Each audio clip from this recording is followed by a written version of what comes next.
যেন আমাদের জনাব তারেক রহমান স্যার ধানের শীষের জয় হয়। আমাদের প্রিয় আমিনুল ভাই, উনি তো অসম্ভব ভালো একজন মানুষ। এই 16 আসনে তার অনেক নির্বাচনে আসার আগেই তিনি অনেক কিছু করেছেন জনগণের জন্য, সেটা ক্যামেরার বাহিরেও করেছেন, যেটা আপনারাও জানেন না। ওনাকে সবাই অন্তর থেকে ভালোবাসেন। ইনশাআল্লাহ ভাইয়ার জয় তো অবশ্যই হবে, ধানের শীষের জয় হবে। তারেক রহমান দেশে আসার পরে সামনাসামনি কি দেখা হয়েছে কিনা এখনো, বা সামনে থেকে দেখেছেন কিনা?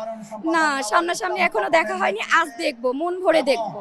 আজকে যে সামনে থেকে দেখবেন এবং খুবই কাছ থেকে দেখবেন, এই অনুভূতিটা কেমন? করোনা বা যে কোনো ভাইরাসের এগেইনস্টে ফাইট মানি ব্যাকট্রলের লেফট রাইট। এই অনুভূতিটা ভাষায় প্রকাশ করার মতো না, বলতে পারবো না। অনেক ভালোবাসি ভাইয়াকে, অনেক অনেক অনেক ভালোবাসি।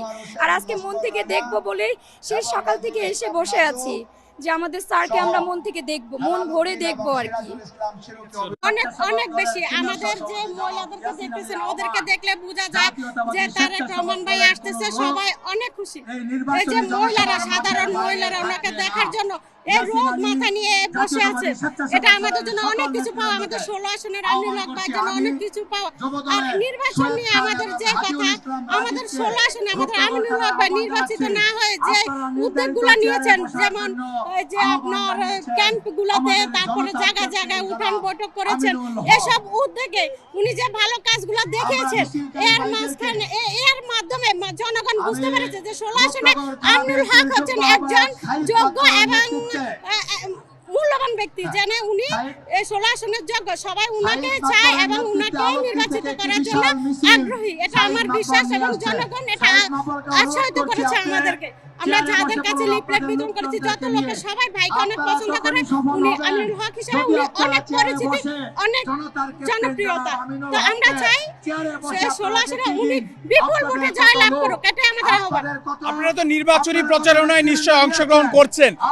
এখানকার যারা স্থানীয় বাসিন্দারা রয়েছে বা ভোটাররা রয়েছে, তাদের আসলে আপনারা কেমন দেখছেন ধানের শীষের প্রতি বা আমিনুল ভাইয়ের প্রতি কেমন দেখছেন? তাদের তাদের যে প্রত্যাশাতে সেটি কেমন দেখছেন, বা তাদের চাহিদা কি থাকছে, বা তারা কি বলছেন যে আগামী নির্বাচনে তারা ধানের শীষে ভোট দেবেন, বা ধানের শীষের কাছে তাদের প্রত্যাশা কি থাকছে?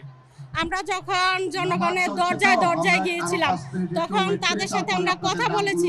তখন তারা আমাদেরকে বলেছেন যে আমরা 17 বছর ভোট দিতে পারি না, আমরা 17 বছর নির্বাচনে অংশগ্রহণ করতে পারি না, ভোট দিতে পারি না। এবার কি সত্যি নির্বাচন হবে? আমরা ওনাদেরকে বলেছি যে দেখেন, প্রত্যেক জায়গায় জায়গায় আমিনুল হক ভাই যেভাবে প্রোগ্রাম করে মানুষদেরকে বুঝিয়েছে, মানুষ আমাদেরকে উত্তর দিয়েছে যে হ্যাঁ, উনি অনেক ভালো মানুষ, উনার কথা আমরা শুনি। আমাদের স্কুল জায়গায় জায়গায় যে বৈঠক করেছে, ওগুলো উনি অনেক ভালো। এরকম কিছু আহ্বান উনি আমাদেরকে, মহিলারা আমাদেরকে দিয়েছেন। ধন্যবাদ। একটা নির্বাচন আশা করি আমাদের তত্ত্বাবধায়ক সরকার জাতির জন্য সুষ্ঠু নিরপেক্ষ সরকার উপহার দিবেন। আগামী 12 তারিখ আমরা সাধারণ মানুষ প্রায় 17 বছর পর ভোট দেওয়ার অধিকার ফেরত পেয়েছি।